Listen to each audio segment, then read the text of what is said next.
Sam Spade, Detective.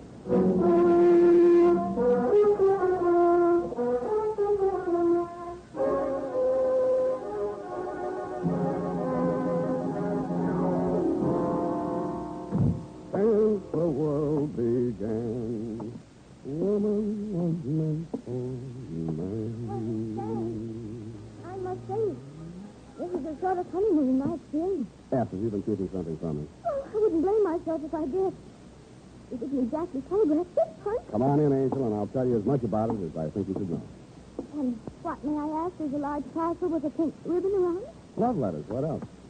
Well, I must say, for a whirlpool romance. Whirlpool. I mean, writing all those letters. When did you find time to get acquainted? Stop pulling at that blouse. What's the matter? Does it itch? Now that your marital status is no longer quo, well, Sam, these little routines are married. Don't you think we should be a little more stilted with each other, yeah? In the hereafter? Then, perhaps, and not a minute before. To Sergeant Joseph Walsh, Bunko and Fugitive Detail, San Francisco Police. From you-know-who, license number 137-596. Subject, the, easy, yes. Subject, the love letter caper, or how to be happily married, though single. The start of it was last Wednesday morning. I had just arisen, shaved, bathed, weighed myself in the bathroom scales, and decided on a breakfast of black coffee and rye crisps.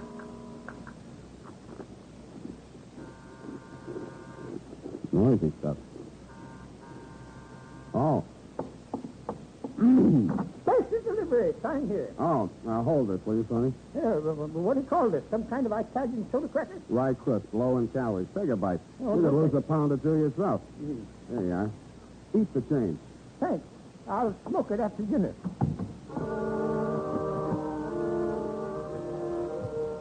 First thing that fell out of the envelope was a photograph, glamour type. It was inscribed, to Sam, body and soul, Ella. The letter was in the same tone of voice. Sam. Oh, Sam, my darling. Last night was so beautiful, but now my arms are empty and I'm filled with strange fears for the future. Unless I see you soon, I don't know how I can go on living. Come to me tonight, my darling. Wait until the house is dark. Then slip in through the west gate and I'll meet you beside the fountain. If you fail me, I don't know what I'll do. But I know you won't. All my love, forever. Ella.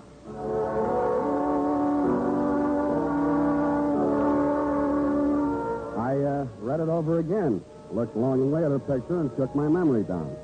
I couldn't even remember ever meeting a girl named Ella, but I did remember that last night was definitely not beautiful. In fact, I had dropped $35 in a blackjack game, not deductible. After I had tested the letter for invisible ink, codes, and ciphers, etc., with negative results, I decided it was either A, a crank letter, or B, bait, or C, a camouflage call for help from a damsel in distress. I took another look at said damsel's photograph and decided I would investigate her distress. I then phoned my secretary and told her to look up the night bus schedule to Atherton, the return address on the envelope containing said love letter.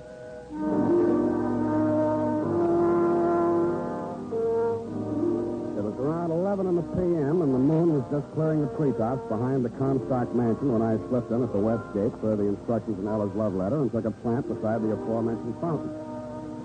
The house was in darkness, and I didn't see the ladder until the moon cleared the chimney pot. There was a girl climbing down the ladder from the second story, and she had a suitcase in her hand. As she reached the ground, she looked around anxiously, spotted me, and flew into my arms. Sam! Oh, Sam, my darling, you didn't fail me. Oh, my precious, hold me. Never let me go. I love you. I love you, too, but now I'll look. explain it all later. We'll have to hurry. I think you suspected something. Who suspected Please, what? there isn't time. Come on. Oh, the watchman. We'll have to go out the back way. Come on. Come back here. Hey, you! Hey, hold it. Get down. No, let me go. We gotta get out of I here. said get down. Oh. Shut up. What's going on down there? Oh, a couple of fellas, Mr. Comstock. They had a ladder up to the second story of the hall window. But I scared them off. Oh, not all. Well, let's have no more shooting. I'm tired of shooting. Come on. It's our last chance. If you look in that room, I love you. I love you. What room? Wait, in my room, of course. Where are you planning on going? Anyway, just so I get away from him, I love you. I love you. Who's him? My uncle, he's been holding me prisoner in that house. Oh, come I now. tell you, he's insane. He'll kill us both if we're caught, so please, come on. I went because, A, I don't like being shot at, and B, there was a wild possibility that she was indeed a fairy princess on the lamb from the dragon. I discounted half a B when we reached her getaway car. It was parked in the alley with a motor running. When she insisted that I drive, I hesitated whether to head directly to police headquarters or nail her the stupid way. I was weak from being on a diet, so it was Hobson's choice, more familiarly known as Spade's Folly.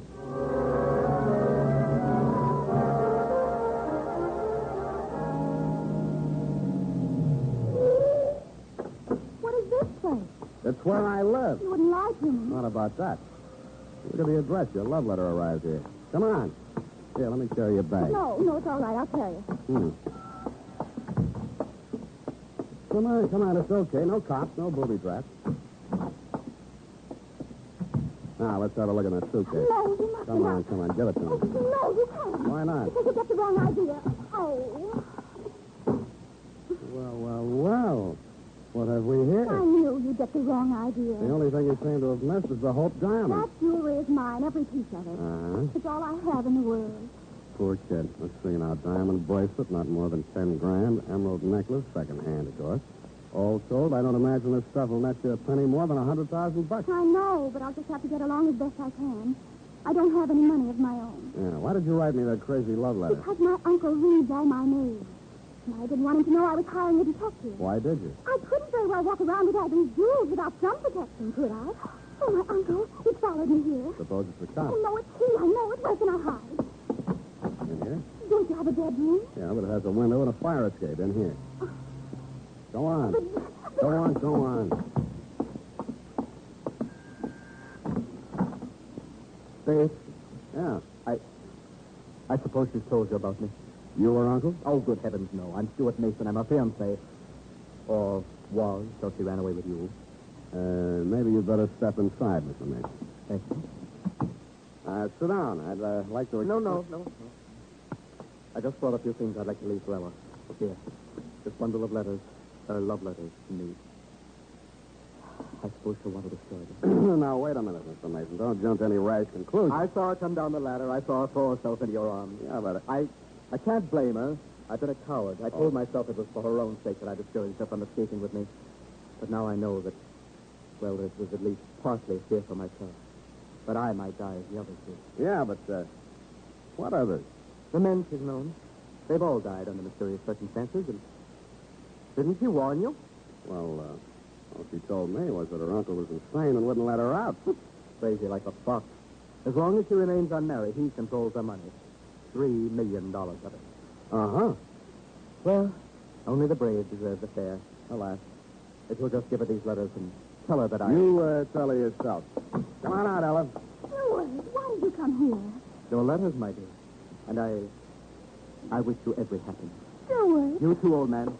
Good night. Oh, Stuart, darling, I can explain everything. Don't try, my dear. Stuart, come back. Hey, Ella, your jewelry. Your love letters. Hey, we'll take care of those letters, Spade. Keep the gun on him, Riley. Inside, you. Over there, sweetheart. What do you want? Mr. Spade, I've been aware for some time that you've been carrying on a surreptitious love affair with my niece. Look, Mr. What's Comstock. him, Riley? Don't worry, Mr. Comstock. I advise you against trying to jump him, Spade. Why should I? You're both nuts, but not crazy enough to take a shot at me here. Try me and see. I wouldn't waste the energy. I haven't made a penny on this caper so far, and it doesn't look like I will. Ha! Not a penny, he says. The king's ransom and jewels extorted from a foolish, lovesick girl. Oh, how did I manage that? Don't you play the innocent with me. This packet of love letters will satisfy the police. Blackmail. You're crazy. Those letters weren't written to me. You deny that Ella has ever written you a letter? One too many. In fact, one. Well, how do you explain these? Darling Sam. Sam, my dearest one. What? Sam, my great, big, beautiful detective. Stated last October. Hey, let me see those Watch things. it. I told you not to move. Yeah, so you did. Well, what now? Very well. Give me the police department. Yes, it is. Hello? This is Hugo Comstock. I want to make a complaint. Blackmail. Oh. Hello. I want to... Yes, Sergeant. The name is Hugo Comstock, and I'm making this complaint on the behalf of my niece, Miss Ella Comstock. The name of the offender is Samuel Spade, a private detective. Huh? Well, of course I'm sure. Yes, I'm holding him at his apartment now. The address is... Oh, you have it. Well, I'm not surprised. You better hurry over here, right away. He's threatening violence. You really think you can make that stick? Mr. Spade, I'm sure I can.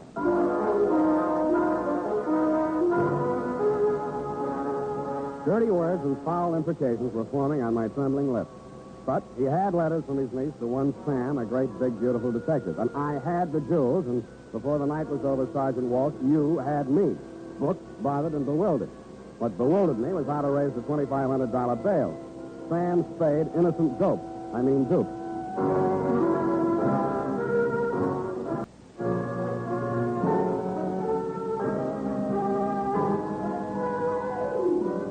Up the Times to my breakfast of rude prison fare. They didn't serve any rye crisp, but what they did serve was even less fattening.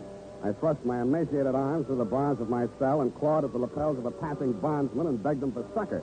He says I didn't need any because I was it. I hurled him aside and sat down to think. About then, you, Sergeant Walsh, hove to in front of my cell. Okay, Sam, get moving. You're free. Gee, thanks. Who stood my bail? Great kidder, aren't you? Sergeant, am I to understand that the charges have been dropped? Get out of here. All right, I know when I'm not wanted. Mine not the reason why. And don't come back. Your inhospitable words cut me to the quick, Sergeant, but I bit my lip, swallowed my pride, very low calorie, and strode bravely out into the sunlight a free man. I thought, until I bought a newspaper. Right there on page 1, it said, Heiress reveals secret marriage to private detective. Blackmail charges against Sam Spade dropped. All a mistake, says Uncle. Next to the item was a picture of Ella leaning over a hot stove in my kitchen. It was captioned, Surprise bride prepares breakfast for incarcerated mate. We'll keep things hot for him, says Mrs. Spade. Sam, darling, you just did today. I'm on a diet. Take off that apron and sit I down. did it for your sake, Sam, darling. Wouldn't it have been simpler just to have dropped the Oh, charges? it wasn't difficult. The nicest man forged the license and the certificate for only $10. I know a guy who would have done it for $5 and thrown in some fingerprints for free, but that's not the point. Darling, don't you see? If you'd just gone free without being married to me, Uncle Hugo might have done something worse to you. Like kill you. Nuts. Who are these ex-admirers of yours who are supposed to have been knocked off by your uncle? Name 3. Well, there was Ralph Bettington. He died of vapor loss. Of what? It happened in the mountains. Something went wrong with his car, but they couldn't prove it because it blew up and burned after it went over the cliff. And then there was poor Freddie Puss. They called him the piggy bank suicide. Why? He found $5 worth of pennies in his stomach. Oh. And then there was poor Nicky Nato. He was a ballet dancer. That's enough. Now about those letters. Why was your friend Mason who was sending love letters you'd written to some detective named Well, Sam? that was just coincidence. He always went by his initials, you know, like GBS for George Bernard Shaw, SAM is for Stuart Andrew Mason. Stuart Andrew is his pen name. He writes detective stories. And the rest of the coincidence was that love letter you inadvertently mailed to Sam Spade detective, thereby sending your uncle out gunning for Sam instead of SAM? What should I do after he read my diary and my confessions to myself about SAM? And the references to his brilliant mind on criminal subjects. You were a natural stand-in for SAM. Pronounced SAP. But I wasn't going through it, Sam. Not after I met you. Why not? Because the moment I saw you, I knew that all those things I'd said in that love letter were really true. Really? Last night was so beautiful? I think I must have dreamed of you. You did. Oh, Sam, darling, I'm so lost and frightened. You You don't know what my life has been. Oh, I can imagine. Boyfriend's dropping dead right and left. You're the only one who can stop it. If Uncle Hugo thinks we're really married and he can't use my money anymore, then he'll stop having accidents happen to people. Won't you please be my husband, Sam? Is that so much to ask after what I did to you? Yeah. Go on. You spring me out of that blackmail frame so I can help you compound a felony. But, Sam, what am I going to do? You forge the marriage, go forge a divorce. Where are you going? Back to jail. I'll see you there.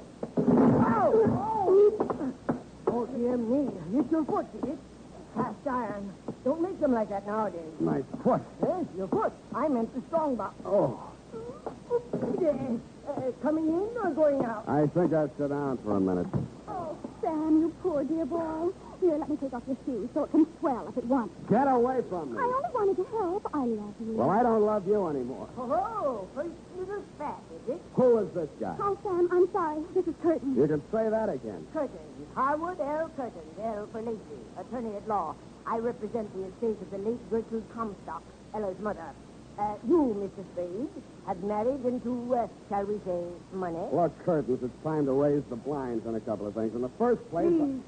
As you know, Ella, your grandfather, the late Commodore Ezra Comstock, left his fortune to be divided equally between his legitimate heirs, that is, your mother and your Uncle Hugo.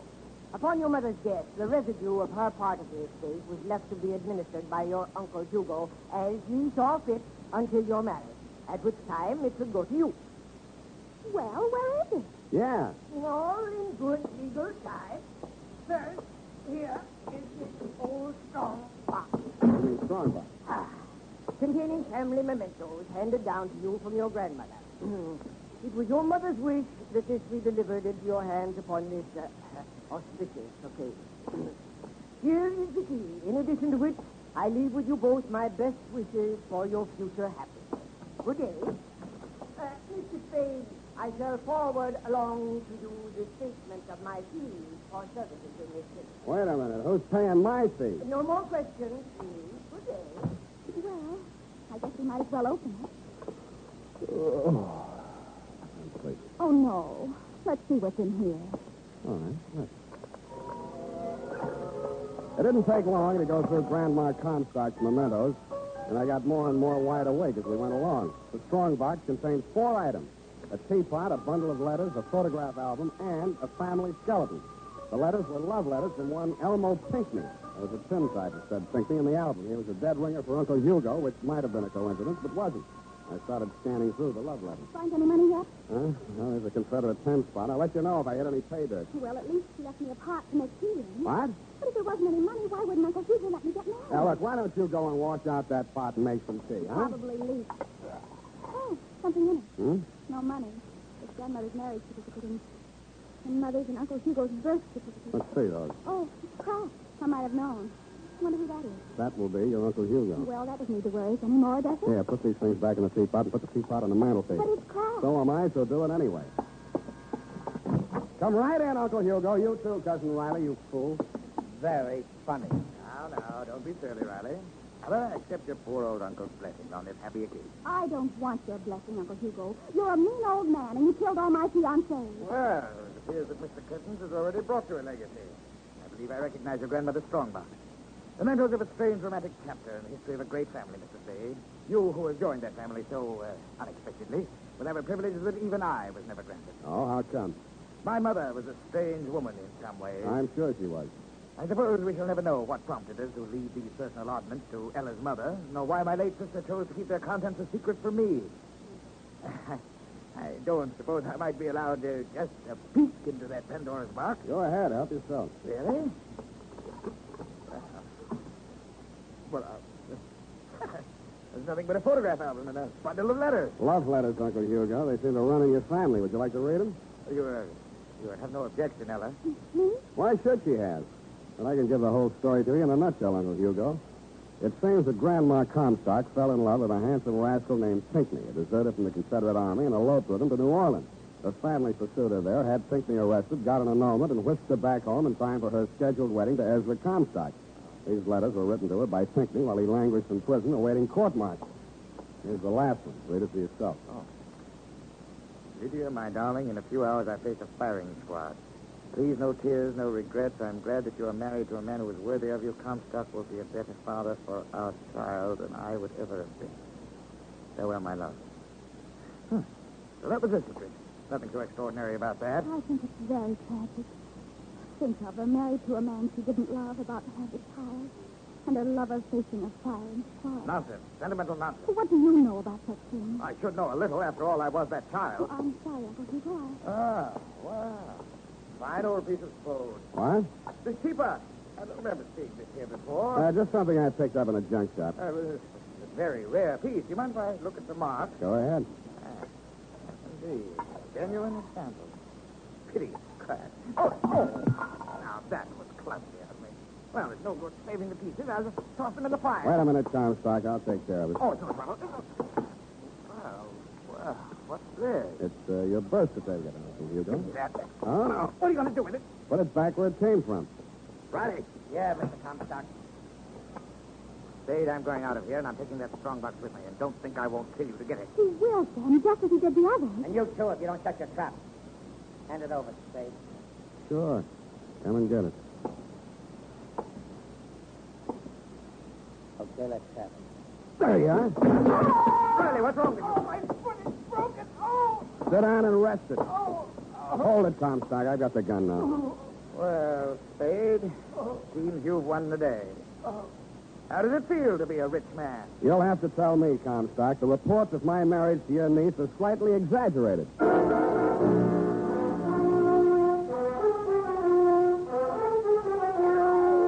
And that's about it, Sergeant. I'm sorry I can't furnish you with the forged papers Ella used to back up that phony story of her marriage to me. A fire broke out in the wastebasket, and I accidentally dropped them into it. As for Comstock and his Gunsel Riley, I will gladly press charges against them on the blackmail frame until homicide decides whether there's a case against him on the mysterious deaths of Ella's previous fiancé. Period. End of report. But, Sam, why? Why, what, Ed? If you want that old cracked teapot. Well, because Grandmother's love letters plus the documents on that teapot prove that Hugo was not a Comstock, but a Pinckney, and hence not entitled to one red penny of the Comstock fortune, which was left, if you recall, to Grandpa's legitimate heir. Well, who was? Entitled, I mean. Ella. But if she never married, she'd never find out, But you she see. doesn't deserve it. Hmm? After making a pigeon out of you the way she did. I agree, sweetheart, but how else could she afford to pay my fee? Well, I certainly hope you so. I fully intend to. Go type that up while I falsify an expense account.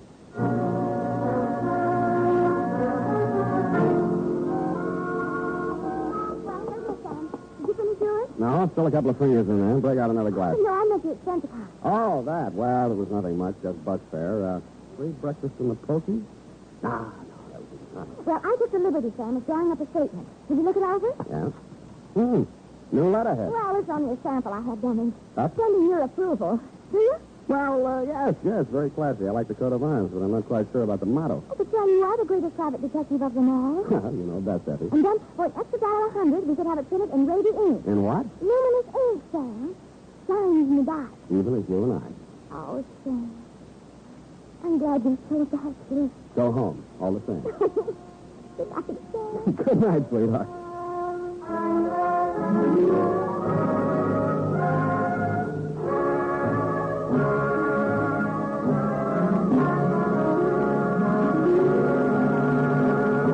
The Adventures of Sam Spade, Dashiell Hammett's famous private detective, are produced and directed by William Steer. Sam Spade is played by Howard Duff. Lurene Tuttle is Effie.